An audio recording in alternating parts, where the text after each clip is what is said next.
Evo, jaz se bojo še ostali prišli, jaz vaju pozdravljam, dobrodošla v klubu slovenskih podjetnikov. Naš klub sestavljajo lastniki podjetij, okoli 300 nas je, oziroma že čez zdaj. In to je tudi, kar bistveno ločuje ta klub od ostalih interesnih združenj, da so tukaj prisotni dejansko lastniki, ki se v bistvu in se ukvarjamo s tem, kako bi izboljšali podjetniško okolje in kako bi v bistvu tudi v bodoče politiki, ki bo aktualna, pomagajo razumeti naše potrebe. Tako da, glede na to, da smo že malo pozni, pa da imamo malo časa, je način našega dela tako, da posamezni podjetniki vam zastavljajo vprašanja in se pol iz tega naredi debata in se pogovarjamo o tem. Jaz bi sam upravičil na začetku, če lahko. Prvo upravičujem našega predsednika, ker je danes soočenje in gre na soočenje. Potem Klemen Grošelj, ki je naš podpredsednik in evropski poslanec, je član ožje pogajalske skupine za skladišča in pa za solidarnostno energetsko unijo. Ne vem, koliko to veste, ampak se tudi jaz nisem pred kratkim vedel, ne. Ta skladišča, ki so po tujini, ne, seveda zdaj te države, če bojo delile med vse evropske države plin, ne, zahtevajo seveda tudi neka povračila za ta skladišča in ta pogajanja trenutno potekajo znotraj Evropskega parlamenta, ne glede na barvo stranke, ki je tam noter, kako to čim bolj narediti in koliko naj vsaka država sofinancira za ta skladišča podzemna. En kolega je pa pač predsednik Komisije za nadzor javnih financ, Igor Peček, je pa zbolel, pa ne ve točno, ali gre za covid ali je sam prehlajen, pa je čez preventivnega. Če bi prišel sam, bi mu kar bris naredil. Se mi zdi, da imamo vsi teh testerjev zdaj toliko doma, da bomo lahko. Evo, prosim, kolegi, če začnete, izvoli. A boš ti začel? Marko Lotrič Miroslav, hvala lepa, da ste prišli, dobrodošli v našem timu tukaj. Zanima me predvsem, veliko se tudi govori o dodani vrednosti, pa bi rad opozoril na to, kaj je dodana vrednost. Govorimo o tem, o povišanju dodane vrednosti in to govorimo o segedinu oziroma golažu. Ker če poenostavim in rečem, da en obrtnik z 28-29 tisoč evri dodane vrednosti zelo lagodno živi in pa eno farmacevtsko podjetje 120 tisoč evri ne more poslovati dodane vrednosti. Zakaj? Zaradi tega, ker je v števcu je poleg dobička in mase za plače tudi amortizacija. In mogoče še en primer, mi smo imeli razvojni center skupaj s Hidrio Domilom in tako naprej in v času financiranja, ko je tudi država dala polovični delež, govorimo o 40-milijonovskem projektu, smo takrat imeli dodano vrednost 245 tisoč evrov. Ko je pa pač ta denar ugasnil, smo ga pa komaj dosegali slovenski povprečni. Samo toliko, da ko govorimo, mogoče bi to zamenjali enkrat dodano vrednost na podlagi branže, na podlagi te klasifikacije ali pa prišli še celo na čist drug sistem EBITDA ali pa kakšen drug kriterij, ki bi ga vzeli splošno v razpisih, v karkoli se pogovarjamo. Seveda dodano vrednost dvigniti, ampak kje, kdo, na kakšen način. To je ena zadeva. Druga zadeva mi socialni prejemki, do kje prejemki posameznikov, se pravi nezaposlenih, izvzevši seveda vse tiste, ki rabijo našo pomoč, hendikepirani ljudje. Potem bi opozoril na regresne zahtevke. Regresni zahtevki v gospodarstvu, se pravi, če se nam poškoduje delavec v firmi, tudi zaradi manjše malomarnosti, ko je bilo v zakonu večja malomarnost, je bilo to v redu. Zdaj je pa manjša in če on samo zdrsne, zaradi tega, ker je nekdo pomil, krijemo vse njegove stroške zdravljenja, operacije in brez enega limita, brez ene kapice, 20 milijonov se v Sloveniji tega pobere na račun prometnih nesreč, kjer je limit na 12.500, zavarovalnice več ne plačajo v sistem ZZZS-ja, dočim podjetniki pa moramo temu plačati nov limit. Tako da bi tukaj noter prosil še, če vaš komentar, kako gledate na to, kaj se da tukaj noter narediti. Ja, lep pozdrav, Edvard Pavlič. član odbora za gospodarstvo. V osnovi se strinjam z vami, kar se tiče dodane vrednosti. Gre za nek statističen podatek, ki je različen, odvisno od panoge, v kateri se nahaja. Je pa dejstvo, da z dodano vrednostjo operirajo praktično po vseh evropskih državah. Na tak bolj ali manj na podoben način, ne. In dejstvo je tudi, da ti razpisi, ki so zdaj v zadnjem času objavljeni, ki so namenjeni črpanju evropskih sredstev, vsebujejo tudi besedo dodana vrednost, in sicer je pogoj, da se dodana vrednost na zaposlenega ohrani še 2 leti po zaključenem razpisu, ampak spet se veže ta dodana vrednost na, bom rekel, podjetje. Se pravi, v teh razpisih dejansko se že nekako ločuje dodano vrednost po panogi oziroma po podjetjih. Se pa v osnovi strinjam, seveda. Težko je metati vsa podjetja v isti koš, ne. Kar se tiče pa regresnih zahtevkov, je pa to stvar, ki jo ima, to zahtevo ima tudi Obrtna zbornica Slovenije. Jaz sem bil seznanjen s tem, da je nedolgo tega so bili ti regresni zahtevki omejeni na hujšo malomarnost, kasneje se je potem pojavila še manjša malomarnost in mi v LMŠ-ju absolutno podpiramo, da se to uredi tako, kot je bilo urejeno. Tako da ja. Lahko sam še kratko pod vprašanje, glede na to, koliko je Slovenija stara in s tem tudi podjetništvo, prehajamo v naslednjo generacijo. Kako poskrbiti za naslednjo generacijo? Oziroma po vzoru kmetov mogoče predaja naslednikom, kako vključevati zaposlene, kako sorodstvo in tako naprej. No, jaz mislim, da je predvsem to stvar podjetij. Vkolikor pa je možno, da država poskrbi, pri kmetih vem, da je delno poskrbela z določenimi ugodnostmi, je pa to vsekakor stvar, ki je potrebna razmisleka. Težko bi pa zdajle na pamet vam dal nek odgovor, ki bo, bom rekel, relevanten v tem trenutku. Da si dal dobro, podjetje sama ne poskrbi. Mislim, Mi, kakorkoli mogoče ne znamo prevečkrat povedati, ne, naš program za gospodarstvo ali pa ta gospodarski del je vodil Vojmir Urlep, ne, in njegova doktrina je bila, da država poskuša čim manj mešati gola, segati in karkoli ste že rekel, a ne, v tem delu, ampak nekako stati ob strani gospodarstvu in v nekih stvareh olajšati stvari, kolikor se jih da. In tako nekako tudi ta stvar gre. In pa še ena stvar, ki nam je vedno razlagal, je, da je treba gledati celoto, ne, tako pri davkih, zato smo mi proti kakršnemu koli zniževanju v tem trenutku ali pa zviševanju katerihkoli davkov, parcialno, posameznih, ne da bi gledali, kako to vpliva na neke druge stvari oziroma kako bomo to uredili. Še prej, a ne, bi bilo pa zelo dobro, in to je pač nek družben dogovor, ne glede kaj se bo družba dogovorila, tako to bo, bi mogli v skupnosti funkcionirati. Kakšno državo si sploh želimo? Ali ta solidarnostni model, ki ga imamo zdaj, ali pa ga vsi nekako zagovarjamo, je tista prava stvar, ali gremo bolj v vitko državo z nižjimi davki, da vsak posameznik od nas sam za sebe bolj poskrbi in država res poskrbi samo za tiste, ki si ne morejo pomagati, a ne. To je pa tisto ključno vprašanje, na katerega je pa treba odgovoriti, preden se lotimo davkov, če mene vprašate.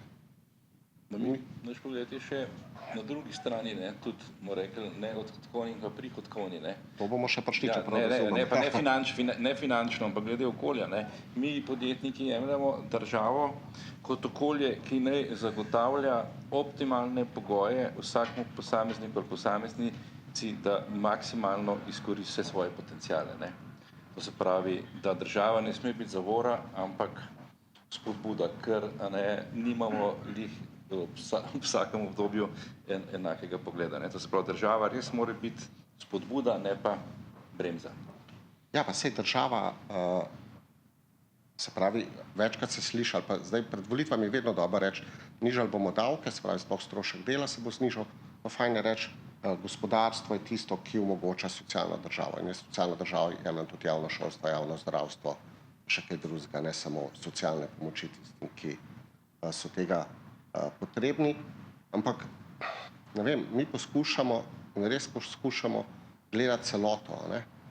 Gospodarstvo je en steber in izredno pomemben steber, ki preko davkov, pa ne samo preko davkov, tudi znanja, ki ga ima podjetništvo, omogoča, da funkcionira družba. Ampak na drugi strani, pa če hoče gospodarstvo dobro funkcionirati, mora biti pa tudi izobraževalni sistem temu primerno konstantno se spreminjati pa nadgrajevati. In seveda tudi zdrava družba mora biti, ljudje morajo biti zdravi.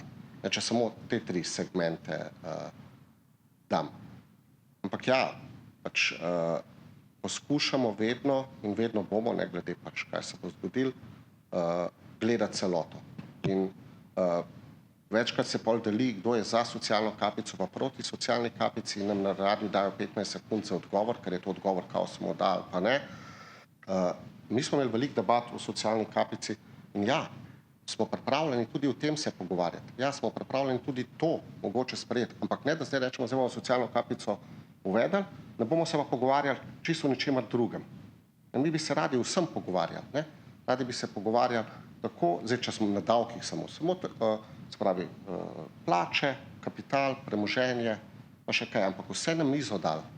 Vse svet se spreminja, jaz mislim, da kakšne stvari, tudi poslovni modeli, se to vi bistveno več veste, pa po vsej verjetnosti vas država bistveno premalo izkoristi v narekovaji za svetovanje, tako kot premalo izkoristi vse te fakultete, v katere vlagamo velike denarje, da še kaj drugega naredijo zraven. In vsi pričakujete od politike, da bo vse vedela. Jaz se bojim politike, ki vse ve. Izvolite. Evo, če nadaljujem požar, Mirko. Jaz bi odprl temo bodoče levosredinske vlade. Torej, desne vlade vidimo, kakšna je.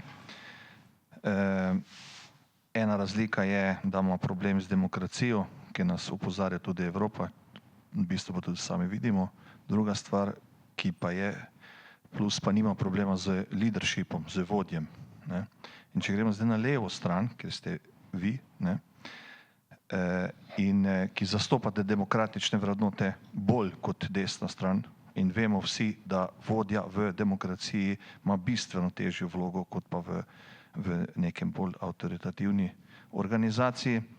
Kako si vi predstavljate to vodenje, da ne bi imeli izkušnje, kot smo je imeli leta nazaj? To je ena stvar, torej kako vi vidite, kako boste vi zvezali to bodočo koalicijo, ki se danes ne ve, kdo bo imel koliko procentov, pa koliko boste vi pomembni player, pa ne boste pomembni, ampak kaj je te ključno, ker veste, nam kot podjetnikom ali pa kot volivcem je izjemno velika skrb, če bomo zložili levo vlado, bo čez leto dni razpadla, zato ker boste vi vsak vlekli na svoje parcialne interese, in to je bila izkušnja. Vi boste verjetno ponavljali higieno sendviča, nekdo drug bo nekaj drugega in to bo hitro razpadlo.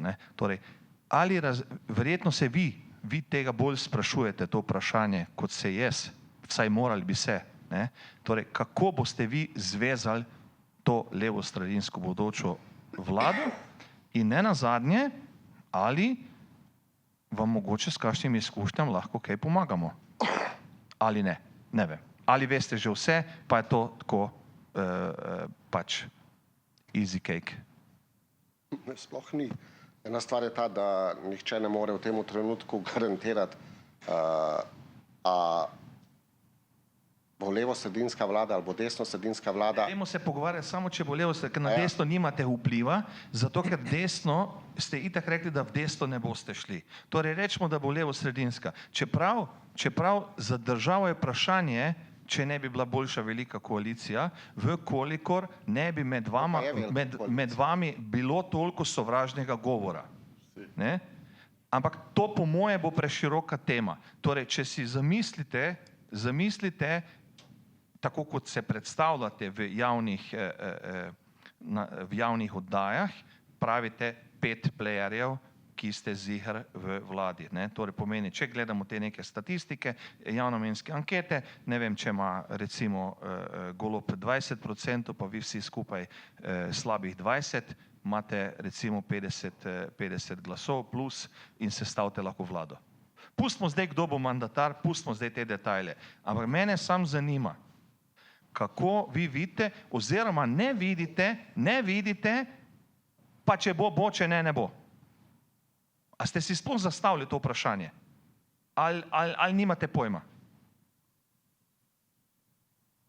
Ali sem jaz to prvi, ki vas je vprašal? No, niste. A ste si vi sami sebe to vprašali? Se zadeva je zelo jasna. Ne. Jaz mislim, da smo se vsi iz preteklih izkušenj nekaj naučili in tudi mislim, da je to garant za to, da bo levo-sredinska vlada, če bo pač prišlo do tega, obstala. Mislim, če bi bilo od mene odvisno, potem bi vam jaz podpisal, ampak potem tudi to ni pravo vprašanje zame, ampak To ni od vas, zato pa morate gledati, s kim greste se špohati. se strinjam. Jaz se poročim, ko se poročim enkrat, ne dvakrat, trikrat, štirikrat. Lažje je, če se samo, Enkrat poročim.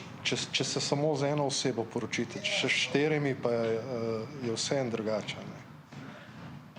Ja,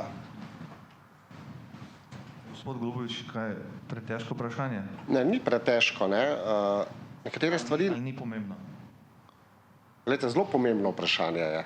Ne? Tako kot je pomembno vprašanje, ali zaradi tega, ker vi dvomite v to, da bi 3 partnerji, 2 partnerja, 4 partnerji ali 5 partnerjev, ne vem, koliko jih bo v vladi, levo-sredinski zdaj govorim, ne?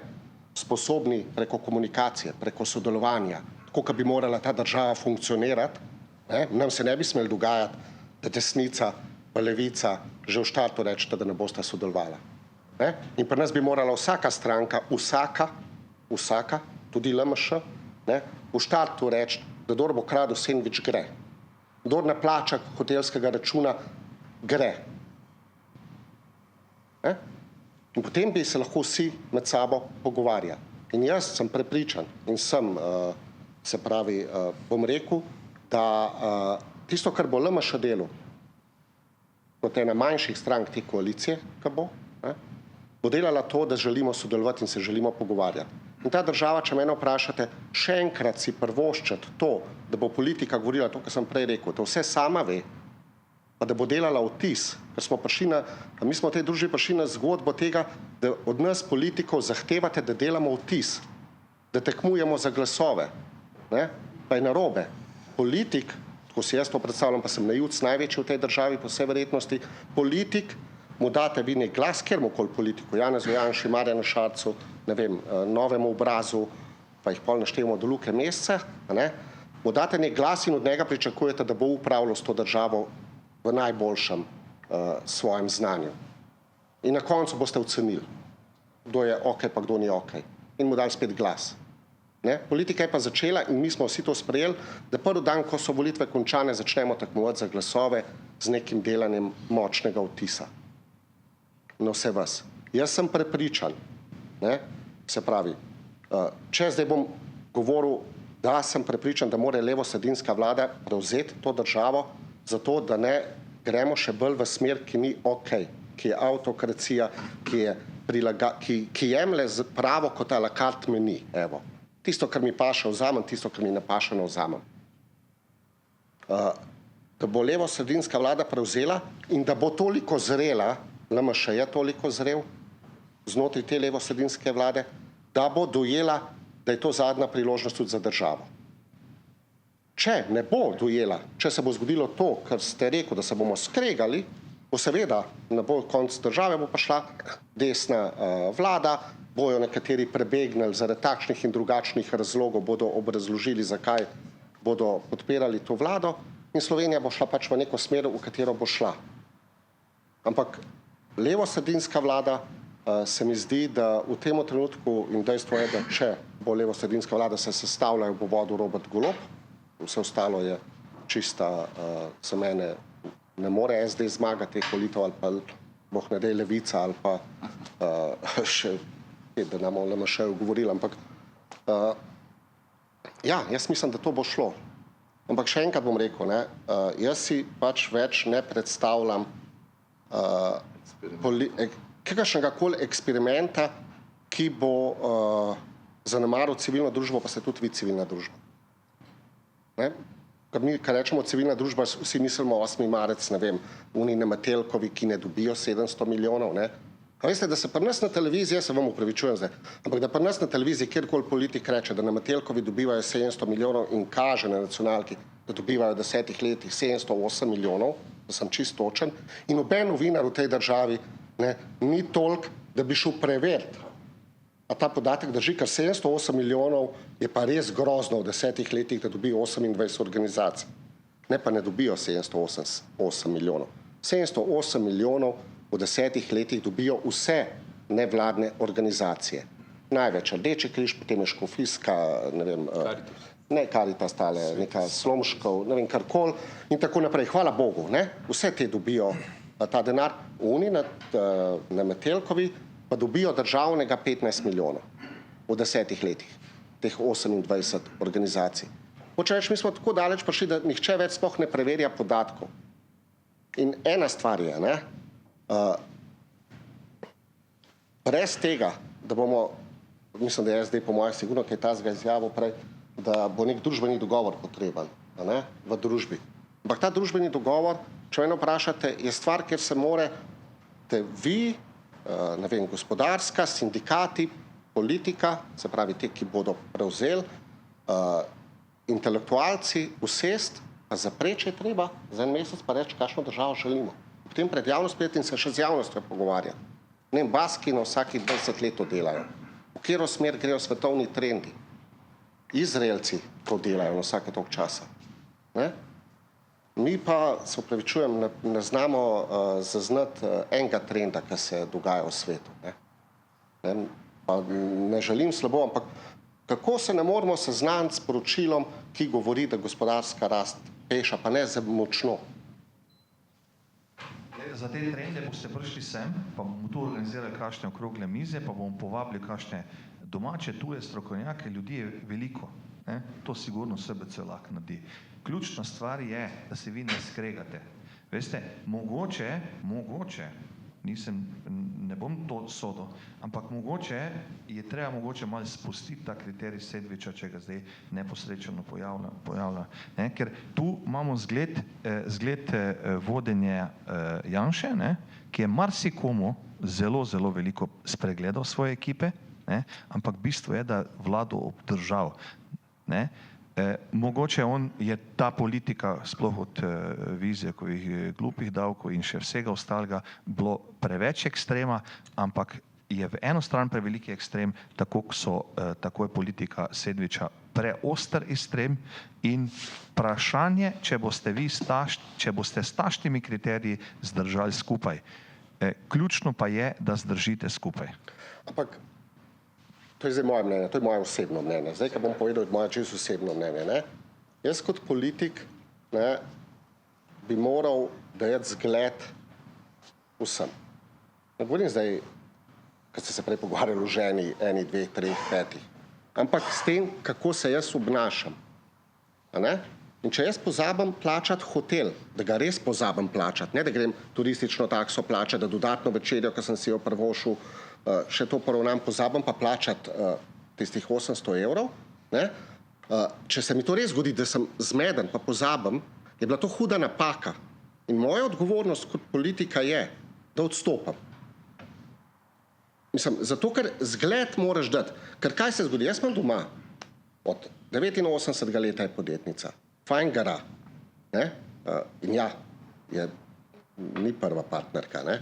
Ampak dokler nisem nje spoznal, se mi je zdelo podjetništvo tako, ko sem jo spoznal, se upravičujem, vsakega 15 mora zbrati za plače. Ne? Ni enostavno. Ne? In kaj je rekla? Ko gledam, ne, da pozab hotel plačati, da ta pozab to, da so davki glupi, da se mask karkoli, vse. Ja, ne mi sam še en inšpektor Fursa pride za 10 evrov nekaj sprašvati. Ali pa za 50 evrov. Ali pa mi ti sam še enkrat reči, da ne bo električnih koles kupovala na firmo. Ne?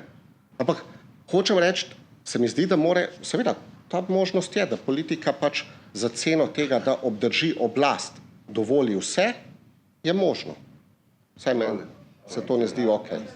Zelo cenim držo, ki držite, a ne? Janez Richter. Zelo cenim tole vašo držo, a ne? O tej, rekel, totalni poštenosti, ampak potem, kako boste delali, recimo, upravičili Golobovo stanje, ki bo se, recimo, že danes veliko vemo o tem dogodku, pa še več bomo zvedeli, mogoče že pred volitvami, pa po volitvah, kako boste lahko, recimo, zagovarjali to, da ste vi v vaših vrstah nekoga s sendvičem odpustili, zdaj bo pa vaš komandir z bistveno večjim maslom na glavi. Kako to povezati, to dvoje skupaj? Premalo poznam to stvar, ampak resnično zelo premalo poznam. Če govoriva zdaj o tem računu v Romuniji, ki ga mediji govorijo, ali kaj. Še marsikaj, se še to vedno. No, vem, ampak še marsikaj, ne vem, ne. Težko vam, problem bo, če se dokaže, da so vsi te, če bi se dokazali, da je prišlo do nekih pranja denarja.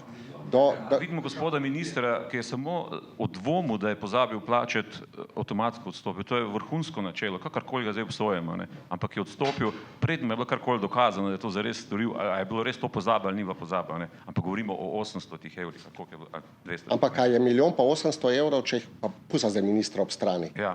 800 evrov vzameš, 1 milijon vzameš, je razlika. Ja, ampak se pravim, potem ne smete z Golobom sploh iti skupaj, ker tu bo še marsikaj odkrilo, pa se še marsikaj je. Če se bo marsikaj... Že recimo toliko skrivalnic, kot se je šel do zdaj, ne, pa tak lider, kot je, jaz ne vem, če se lahko gre, ne. To bojo pač volilci na koncu povedali, potem pa mi, a ne? Ja, volilci bojo verjetno povedali to, kar bojo mediji. Vam se zdi, osebno se vam zdi, mislim, pošteno, se vam zdi pošteno, da v državnem podjetju je dobil 1 milijon evrov nagrade, a to je, mislim, moralno sprejemljivo. Dobro, sej to, jaz sem tam samo razmišljal, jaz sem sam nadaljeval to. Jaz bi vam rad odgovoril na eno drugo stvar. Prej ste se spraševali, ali to državo imeti socialno ali manj socialno. Mi, podjetniki, se o tem ne sprašujemo. Mi si želimo to državo socialno. Tukaj mi delamo v Sloveniji, tukaj so naše družine, so naši zaposleni in mi skrbimo za naše zaposlene, zato da lahko delamo dobro in mi si želimo delati pošteno, korektno do vseh. Tako da mi se ne sprašujemo o tem, da si ne želimo socialne države. Mi si želimo nekaj drugega. Mi si želimo to, da s tem denarjem, ki ga mi preko davkov plačujemo, da se ravna pošteno, učinkovito in smotrno. To je naše vprašanje. Tako. Zdaj, to je bil odgovor sam naprej. Moje vprašanje tisto, ki sem vam ga želel vprašati, je pa, mislim, jaz vidim vseeno problem v vas strankah, da gledate, kdo je na levici, kdo je na desnici in ne znate med levico in desnico v bistvu biti, sodelovati, biti koherentni, biti na strani pravih odločitev. Ne vem, mene res zanima, zakaj niste podprli niti enega od teh COVID ukrepov, čeprav so zelo socialno naravnani bili. In mislim, da verjetno čisto vsi niso bili slabi. Oziroma so bili narejeni v veliki meri z namenom, da pomagajo podjetjem, ljudem in tako naprej. Tako da v bistvu to me moti, ker ste se odločili povsem politično, nič razumsko. Tle bom dal Edo Topol besedo, ampak jaz bi vas sam popravil. Se pravi, ena stvar je ta, da pa bo Edo me popravil, jaz mislim, da niti enkrat nismo proti PKP-ju glasovali proti. Kar pomeni, vzdržali smo se iz vidika podtaknjencev, ki so bili notri, govorim za LMŠ zdaj, ne? Podtaknjencev, ki so bili notri, ki nimajo nič z interventno zakonodajo. Sama beseda interventno že sama po svoje pove. Zaradi tega nismo nasprotovali, se pravi, vzdržali smo se in vladi omogočili, da je dejansko lahko tudi 40 glasovi sprejela te protikoronske pakete. So bile kakšne napake v protikoronskih paketih? So bile kakšne dobre stvari? So bile zelo dobre. Ohranili so delovna mesta in omogočali podjetjem preživetje, marsikakšno, ne. So naredili 2021, mislim, da je bilo 2021, to napako glede teh pomoči, ker niso gledali na leto 2019, mislim, da je bila tista stvar. Ne bom se zdaj spuščal, ampak seveda je bilo nekaj napak, smo jih opozarjali. Smo oktobra in decembra 2020 smo v LMŠ-ju imeli okroglo mizo celo na to temo, kjer smo določene projekte poslali na vlado, nažalost ni bilo nič upoštevanega. Hočem reči, okoli milijona evrov, ne vem, a je toliko nagrade dobil zdaj, gospod Golob. Jaz bom tako rekel, ne, meni se zdi noro, da po eni strani bi v Sloveniji radi imeli, ne vem, politiko, ki naj zasluži podjetnike dobre v državnih podjetjih, po drugi strani bomo pa v državna podjetja rekli, lahko zaslužijo samo 5 jurjev, ali pa 4 jurje, ali pa 2 jurja. Direktor kliničnega centra zasluži, ne vem, mogoče tudi vi bolj vedel. 3200. Koliko? 3200. 3200, ima pa 5000 ljudi, ali kako ima? Ne, 11 000. 11 000. Zdaj mi pa povejte, kjer sposoben, dober menedžer bo šel tja, kjer ga bo tako začel zvijati z vsemi javnimi naročili, najdel mu bojo prelslej, karkoli, ne? A veste, mi moramo, pa ne trdim zdaj to, kar ste rekel, a je prav ali ni prav. Jaz hočem reči, da takrat, kadar mi kaj rabimo, ne, da bo zdaj Golubovič rekel, da zdaj bomo pa tega sesul, ga bomo splačal, ne? Pa ni to prav. Če nekdo dobro dela v Slovenskih železnicah, ne zaradi mene zasluži 20 000 evrov, ali pa mu dajte, ne vem, kako si vi to delate, variabilni del zaradi mene. Ne samo določ. Ampak te stvari okoli plač in vseh teh stvari, jaz nimam težav, če v državnih podjetjih vsi dobro zaslužijo. Če dobro delajo, pa bo tega imela država. Pa,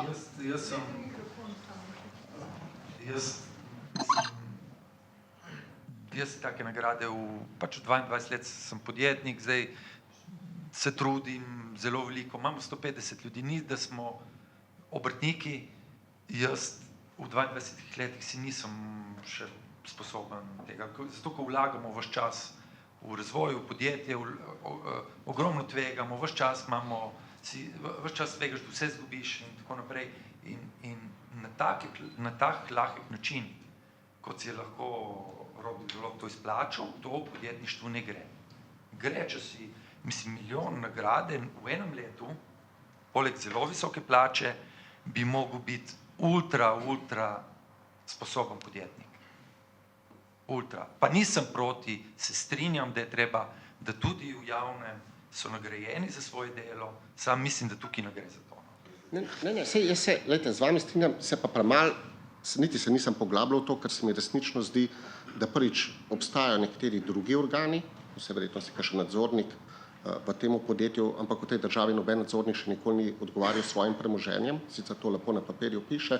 Jaz bi pa vse nedel ta prostor, da mi smo še kar nekaj drugih zakonov. To je ta fama, da LMŠ nikoli ni podprla nič, kar je vlada predlagala. Ne? Mi smo celo v zakonu zdaj o temole varstvu okolja, oziroma odpadkih pa teh stvareh, sodelovali z vlado pa pripravili neke stvari. Se mi lahko na marsikakšni vsebini zelo dobro funkcioniramo. Imamo pa problem pri parcialnem zniževanju davkov, ko se gre na to stvar, da znižali bomo strošek dela, pa nihče ne pove, če bomo prispevke za zdravstvo pa pokojnino znižali, kje bomo dobili, povečala se bo potrošnja. Prav, jaz nisem ekonomist. Ekonomisti pravijo, vsaj nekateri, da, ko je visoka inflacija, se lahko zgodi, da potrošnja oziroma trošenje ne bo več toliko in bo to samo slabo vse skupaj. Ne vem, ampak hočem reči, na nižanju davkov parcialno ali višanju, ki pravi Levica, tle ne bomo se mi najdeli z nobenim od teh. Pa seveda na tej demokraciji pa spoštovanju prava. Pravo ni a la carte, da vzameš tisto, kar ti paše. Pač spoštovati ga moraš, zdaj je dober ali ni dober. Valjda, če te obsodijo, seveda, da je to krivosodje, pol na koncu rečeš, kaj si jezen. Mogoče čez en teden rečeš, ja, sem ga osral, prosti jedel. Ne, sej v resnici kaj dosti ni za dodati, ampak mogoče na temo PKP-jev. Prav zares je bil čisto vsakmu PKP-ju nek podtaknjenec, ki ni bil niti interventni, ni bil nujen za reševanje krize, kot je bila, ampak je bila neka ugodnost za pač nekatere, ki so blizu desni strani, pa ne bom šel konkretno. Druga stvar, ki smo jo opozarjali pri teh ukrepih, je bilo pa kritje fiksnih stroškov. Mi smo ves čas trdili, da če je država se odločila eno panogo ali pa eno podjetje zapreti, potem naj jim povrne vsaj tiste fiksne stroške. Pustimo variabilne, ki jih ni v tistem času. In kar nekaj podjetij je dobil manj povračila, kot so imeli fiksnih stroškov na mesec. Vse podjetje ima praviloma neko zalogo, ampak ta zaloga ne traja za leto ali pa dve pokrivati to razliko. In to je stvar, ki smo jo opozarjali. Tako so imeli recimo v Avstriji narejeno, smo tudi potegnili primerjave iz tujine in tudi iz tega razloga smo se odločili vzdržati. Nismo pa nikoli nasprotovali PKP-jem. Ker še enkrat, določene stvari so bile ok, določene stvari bi se lahko popravilo pa izboljšali, potem so bili pa še te potaknjenci. Tako da Smo veseli, da slišimo, ne? Ja, ajde, Je dobro, da smo vprašali, da vemo, ne? Zdaj še vprašanje zadnje. Mi kot podjetniki se vsak dan ostanemo, da nekaj naredimo, da nekaj ustvarimo. Ma ne da ustvariš ti skozi en isti promet. A pa da bi gledal, da boš plačal manj davka, več davka. Ampak da ustvarimo več v podjetju. In vi politiki, kako boste vi ustvarili več, da bo Slovenija več ustvarila, da bomo več vsi zaslužili, da bo več davko tukaj. To vi morate narediti kondicijo, kjer se bo več naredilo, ustvarjalo. Vse drugo so larifari. Vi morate kondicijo nam dati, da mi lahko več ustvarimo in da bojo nova podjetja prišla sem. Samo to je to. Kako boste to naredili? Hvala. Je politik, kot sem že na začetku rekel, in pa smo se v zadnjih letih šli v to smer, politika sama nič ne more narediti. A ne? Jaz lahko rečem, politika more določiti smer. Ne vem, mi imamo soočanja, kjer dobivaš neka konkretna vprašanja, kjer se govori o nekih, v bistvu ne odgovori pa na temeljno vprašanje. Se pravi, koliko je bilo prej rečeno, kakšno politiko, kakšno družbo zagovarjate v LMŠ-ju. In LMŠ bi rekel, ne, zagovarjamo še zmeri, da so davki tako, kot so sedaj, da imamo javno zdravstvo, da imamo javno šolstvo, da imamo nekatere druge stvari, ne vem, da ima starost za starejše, da je, ne vem, varna v končni fazi, da jih ne prepuščamo trgu, ne vem, Nova Slovenija bo malo drugače rekla, ampak smer povemo. Potem mora pa politika, in to je pa ključ tistega, kar si jaz predstavljam, da politika je, da mu ni težko, če obstaja okoli njega 10, 20, 40, 50, 100 bolj pametnih od njega, od politika, in jih zna poslušati in to nekako spraviti v tisto, kar on verjame. Ne? Jaz sem prepričan, da je v tej državi s temi davki, ki jih zdaj poberemo, več kot dovolj denarja, če bi na drugi strani odhodkovni znal tudi to, kdo menedžirati. In ne vem, mi smo se velikokrat pogovarjali, da bi mogla gospodarski pa finančni minister biti celo skupaj, v eni osebi. Mi imamo 17 ministrstv, pa jih bo enkrat 18, pa jih bo enkrat 16 in vsak ima svoj vrtiček. Jaz si ne predstavljam, da bi vi v vaših podjetjih, da vaš vsak oddelek, ne vem, kakorkoli pač, dela malo po svoje. In reče, veš kaj, jaz nisem odgovoren za unga. To je njegova stvar. Ja, ni res. Zato pa pol ne črpamo dober evropskih sredstev, imamo problem s skladom za okrevanje in odpornost, kjer se Vizjak pa Črnač ena drugega prelagata odgovornost, pa to je bilo tudi v kakšni levi vladi, da ne bo narobe razumljen. Ampak ta model delovanja te države je, da vsako ministrstvo rije za sebe, da ne bomo uporabil kakšnega grškega izraza. Vsako. Ne? Govorimo o Šaleški dolini pa Zasavju, te 6 je treba do 2033 ali 2030 zapreti. Fajn, v redu. Ok, 1/3 elektrike bomo vrgali stran. Bomo z obnovljivimi to uredili. Super, fajn. A če pustimo zdaj ob strani, a lahko to z obnovljivimi viri naredimo, ne, je politika tisto, kar vi sprašujete. LMŠ je ta, da bo rekla, prav, v Šaleški pa Zasavju je treba najti neke nove proizvodno, neko novo industrijo, neko novo podjetništvo. Ok, kateri viri obstajajo? Obstajajo pravičen prehod, evropski vir za ekološko sanacijo recimo zemljišč, obstaja socialni sklad za prekvalifikacijo ljudi, obstaja okrevanje, odpornost za neke druge stvari, Pa mislite, da v Sloveniji kdo mrža te vere? Ne, Ministrstvo za socialo dela svojo zgodbo, Ministrstvo za gospodarstvo dela svojo zgodbo, Ministrstvo za okolje bo malo svojo delal, te se bo zaprl, ljudje bojo pa ostali brez vsega tam na koncu. Še enkrat bom rekel, denarja jaz mislim, da je dovolj. Je pa, ama politika dovolj znanja, ja nima ga za to. Zato pa rab vas, pa ne sam vas, rab sindikate, a ne? To, kar vi pravite desno, levo je skregano. Ja, zanč mi je bilo všeč, ker sem na televiziji videl, mislim, da je taka, Novkovič se piše, iz področja gospodarstva, pa Jerkičeva iz področja sindikatov sta bila, ki je rekla, zgleda, da bomo mogli spet mi skupaj sodelovati, da se bo kaj premaknilo, ne? Ja, v končni fazi, ne?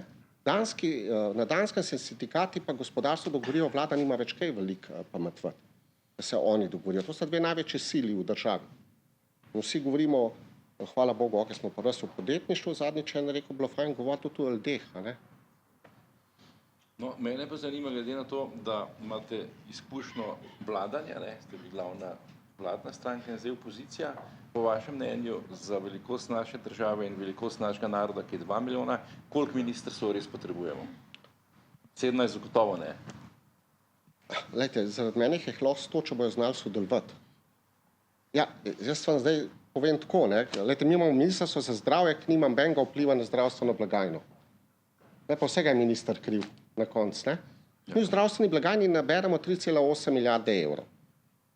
Vi ste zdravnika, ne, če se ne motim, ja. 3,8 milijarde evrov in to je edini vir.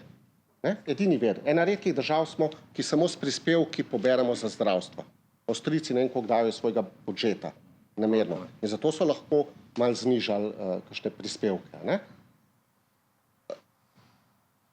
Meni vprašanje, koliko ministrstv je, mi ne da odgovora, če bojo 5 ministrstv na enak način delali, da bo vsak na svojo stran rinil in bo Nova Slovenija rekla, pa bom zdaj namerno Novo Slovenijo pa LMŠ vzel, da sta skupaj v vladi recimo, Nova Slovenija bo rekla, naši 4 ministri so top ministri, zdaj smo čista šterka, ne. LMŠ bo pa rekel, naši 3 ministri so top ministri, ne. Ja, država pa ne bo nič, a ne, da bomo vsak na svojo stran rinili. Hočem še enkrat reči, se strinjam, ja, lahko bi bilo tudi 10 ministrstv. Ja, lahko bi jih bilo tudi 7, ne? Ampak sodelovati morajo. In ta država ima problem, da ima vsak svoj vrtiček. No, ampak treba državi potem mora delovati kot podjetje, ne? Na podjetniški način. Če ste me to zaradi denarja spraševali, je to zelo malo denarja. Ne zaradi denarja, govorim zaradi koncepta vodenja, ne? Vedno sem upošteval diagnozo, ne? To se pravi, če vse vlade do zdaj vejo, ne, da je ZZS država v državi, ne, ki jo ne nadzira vlada in da ima to podlago v zakonu o zdravstvenem varstvu in zavarovanju iz leta 92, ne, pa smo imeli, ko so si v prehodu iz SIS-ov v zavarovalnico tedajšnji pripravili tako zakonodajo in to vejo vse vlade do trenutne, ne, da je to problem, ne, potem bi morala vlada, ne, s koalicijskimi partnerji pripraviti predlog zakona o spremembah in dopolnitvah zakona o zdravstvenem zavarovanju, ne, kjer bi v bistvu razgradila obstoječi sistem, kjer imajo ključni sistem na vodenje zdravstvenega zavarovanja sindikati, ne, ker večino v skupščini ZZS-ja imajo delojemalci, vlada ima 2 predstavnika, pa manjšino imajo delodajalci, ne, to se pravi zmaličen Bismarckov sistem, to se pravi jaz kot podjetnik, ne, ali pa tudi če bi šel v politiko, ne, pa če bi ugotovil, da je odgovornost za delovanje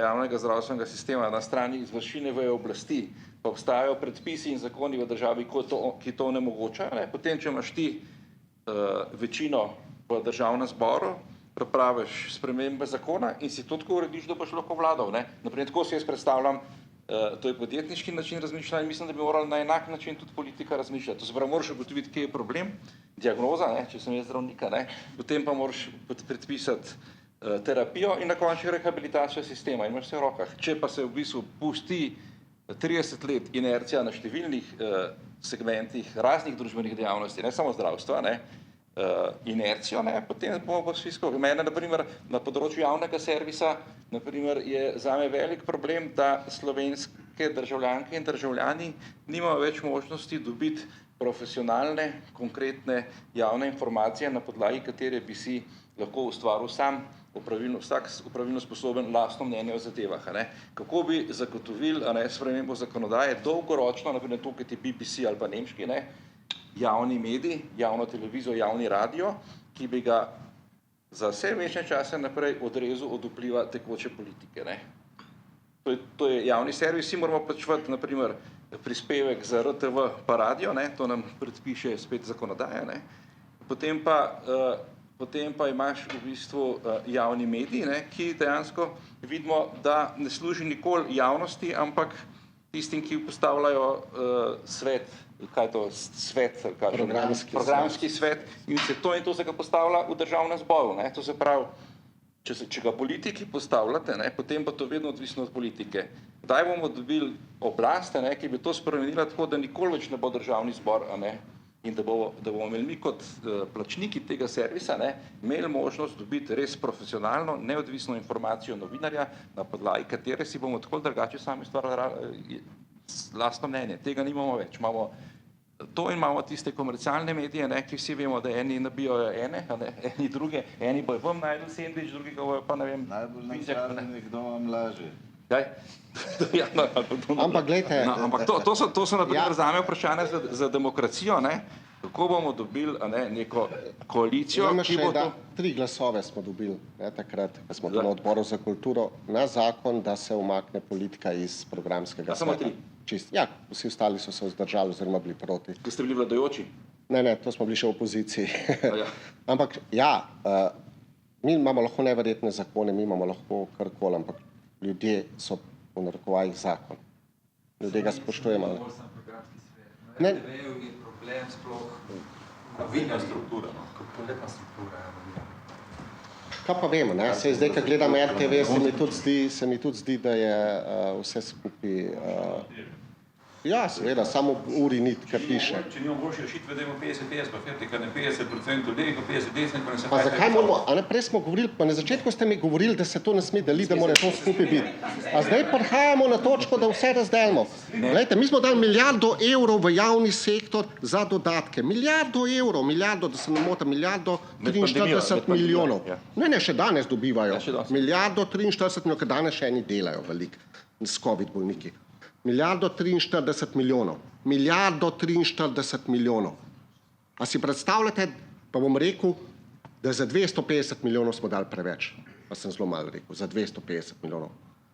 Strojna fakulteta na Brdu, za katero so vsi projekti narejeni, strojna fakulteta, ne družboslovna, strojna, rabi 50 milijonov, da se postavi. 5 bi lahko naredili, ne? Ne, saj došlo bi bilo eno, zraven je, zdaj bom šel na vaš področje, farmacija. Ne? Fakulteta za farmacijo. Pa 4 milijarde v NLB. Okej, zdaj gremo lahko tako. Glejte, bom jaz pa šel v naslednjo vlado in bom rekel, kot rekel, dali ste 2 milijardi za gojenje, ne vem, lukatove trave. A ne? 2 milijardi. In jaz bom rekel, ja, ampak Janševa vlada je dala pa milijardo za dodatke, pa od Alenke je dala 4 milijarde za banke. Če Alenkina vlada ne bi dala 4 milijarde, pa pustimo, je bilo to preveč, premalo, pustimo, če ne bi dala, da bi rekli, nič ne bomo dali v banke. Banke so si to zašuštrale same naj rešujejo. Kaj bi se zgodilo? Ljudje bi po vsej verjetnosti ostali brez kakšnih prihodkov, podjetniki bi ostali brez čist. Hočem reči, ni vse črno-belo in ni vse enostavno. In za zaključek, da samo to rečem, še enkrat bom rekel.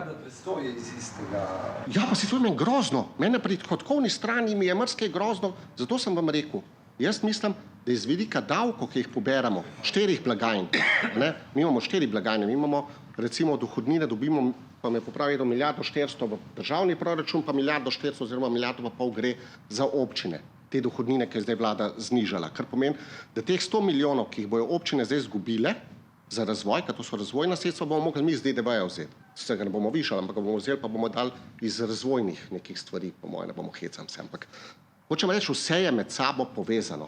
Ko ti parcialno znižaš pred volitvam davke, ne, jih znižaš zato, da delaš vtis, da bo se dal všeček torek, sreda, četrtek, pa nedeljo na Facebooku imenovano volišče. Zato se to dela. Ne. Nihče pa ne premisli, da je to 200 milijonov evrov, ki zmanjkajo na prihodkovni strani in da mora zdaj, ker so 4 blagajne in 100 milijonov gre v lokalne samoupravo, da bo treba teh 100 milijonov nadomestiti, ker mi pokojninsko blagajno že zdaj 1,2 milijarde dajemo iz drugih davkov. 5 milijard se zbere iz prispevkov, 1,2 milijarde država nameni denarja, ki bi lahko šel za kaj drugega. A ne? Hočem reči, celovito je treba delati, ja, se strinjam, ne smemo se deliti, hvala Bogu, da se delimo, hvala Bogu, da so... Ne smemo se sovražiti. Ja, hvala Bogu tudi, da so ideologije, kad tisti politika reče, lejte, brez ideologije, ja ne, pol nimaš nobene ideje, nimaš nobene vizije, nič ne zagovarjaš, potem pač ti hotel plačujejo drugi. Ne? Ja, no, pač pol nimaš ideologije, ne? Lahko imaš pa ideologijo, da pač imaš brezplačen hotel, ne? Se hecam, ampak sej... Tako čisto, da se ne želi všeč, kateri politik tega nikoli ni počel čisto nič. Kaj politik ni? Ja. Ne, jaz pravim, da smo mi predaleč prišli do te točke. Ne? Jaz si predstavljam, da včasih je bilo to že dolgo nazaj, ko sem bil še mlajši, je bilo govora, da najboljša politika je tista politika, ki jo ne vidiš, ki jo ne čutiš, ki jo ne slišiš, zato ker vse v družbi nekako funkcionira. In ko greš na volitve, rečeš, kjerga smo že pred 4 leti volili, a ni bil to Golubovič, Pavlič. No, ja, ampak hočem reči, kaj se pa zdaj nam dogaja, da Slovenian Business Club organizira okroglo mizo, kjer se pogovarjamo, hvala Bogu, ampak to bi se mogli 4 leta pogovarjati z vladajočimi oziroma z vlado in v končni fazi tudi z opozicijo, ker mi to zanemarjamo. Mi se bomo. In sindikati. Ja, in to se bomo. No tako, jaz mislim, da zdaj smo počasi prišli do konca te 1 ure pogovorov. V imenu kluba slovenskih podjetnikov se zahvaljujemo, da ste prišli. Jaz osebno sem bil zelo vesel, ker sem slišal pozitivne odgovore na številna vprašanja, predvsem na konstruktivno držo opozicijsko, tudi zdaj v času, ko ste bili v opoziciji. Lahko rečem, da vi ste zdaj zadnja politična stranka, ki ste se udeležili našega volilnega maratona. Pred vami so bili... In zadnji so bili prvi, ali kako? Ja, in zadnji boste zdaj prvi. A tako, če zdaj gledamo, ker nas podjetnike je na teh pogovorih vedno ključno iritiralo, kako bi nekako postali normalna demokratična država, kjer bi imeli različne ideologije, različne svetovnonazorske opredelitve, ampak kljub temu na koncu bi bili sposobni politiki stopiti skupaj. Zdaj, od te proglašene medijsko kul koalicije, ste vi edina stranka, kjer sem jaz saj tako začutil, da niste tako 100% izključevalni iz kakršnegakoli sodelovanja tudi z drugimi. To je moje mnenje, pa ne me še drugo da ste prvi in dali ste zelo konkretne odgovore na konkretna vprašanja. Mi te sestanke smo zdaj končali, že v začetku smo povedali, da želimo tudi potem po volitvah ta srečanja z parlamentarnimi strankami nadaljevati, tako da ne glede na to, boste v koaliciji ali opoziciji, pričakujemo, da boste se tudi potem še odzvali našemu povabilu na taka srečanja. Odprti smo tudi na vse vaše predloge, pobude ali pa vprašanja, kjer boste vi videli, da vam mi lahko kot podjetniki pomagamo. Mi pa seveda si bomo potem tudi nekako vzeli pravico, da če bomo imeli kakšne predloge koristne za slovenski narod pa slovensko državo, pa bomo robili kakšno politično podporo, da boste tudi vi nas potem še sprejeli, ne glede na to, boste v opoziciji ali v koaliciji. Drugače pa bi bilo prijetno... Mi bi si želeli, da nas kritizirate veliko in da mi znamo to stoično prenesti, zato ker argumentirana kritika nas izboljša. Mi smo prišli daleč, da kdor kritizira, ni več zaželjen. Glede, da pa ne bo narobe čisto, da so meni pa bojo jutri vsi mediji pisali, LMŠ gre, ne vem, kaj ima kakšno koalicijo. Mislim, lahko tudi to naredimo. Ne. Dober dar se Ena stvar, tega pa LMŠ-ju ne bo. Ena stvar, ki tako radi govorimo o športu in ekipi. Športu in ekipi. Daj bodimo ekipa, tako kot je pri športu.